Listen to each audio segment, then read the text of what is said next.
Ալիևի դեմքի արտահայտությունը չվրիպեց հանրության ուշադրությունից, եթե ոմանք ուրախություն են տեսնում, Հրանտ Մելիք Շահնազարյանը նկատում է ոչ adekvat միմիկա։ Փորձում էր ինքը իր դեմքին վստահ արտահայտություն տալ,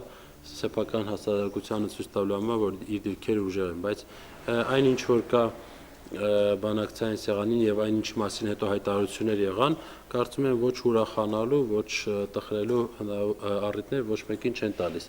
ոչ հայկական կողմին, ոչ ադրբեջանական կողմին։ Չնայած ստատուս քվոյի անընդունելիության մասին Ալիևի խոսքին երեք նախագահների համատեղ հայտարարությունից քաղաքագետը եզրակացնում է. հանդիպման տրամաբանությունը եղել է այն, ինչ Վենայում։ Հայկական կողմի նպատակներն ըստ նրա երկուսն են. առաջին, ամեն ինչ անել, որ պատերազմ չվերսկսվի, երկրորդ, Արցախը ներգրավել որպես բանակցային կողմ։ Ես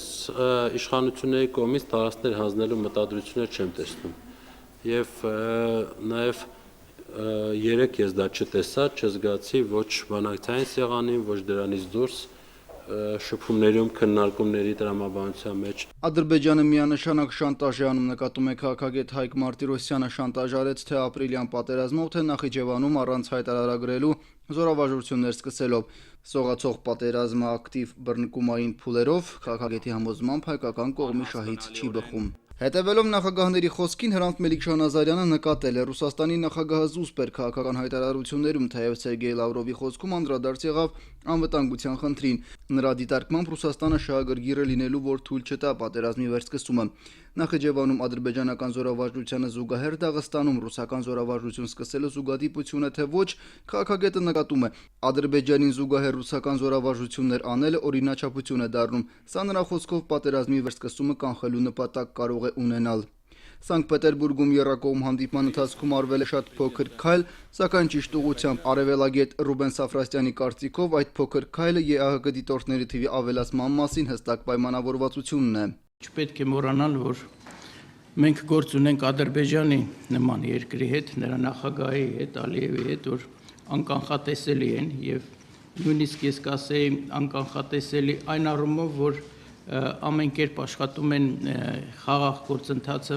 վիժեցնել։ Կիրո Մանոյանի կարծիքով արդեն հակամարտության խաղակարգավորման ուղղված բանակցությունների վերսկսման դեպքում միջազգային հանրության կողմից Հայաստանի վրա ճնշումները կարող են ակտիվանալ։ Փաթեթային լուծումը կարող է փոխվել եւ դառնալ հանգրվանային լուծում, ինչը Հայաստանի շահերից չի բխում։ Մադրիդյան սկզբունքներ գոչված ինչ որ փոփոխություններով վերջը որ ներկայացվել է կողմերին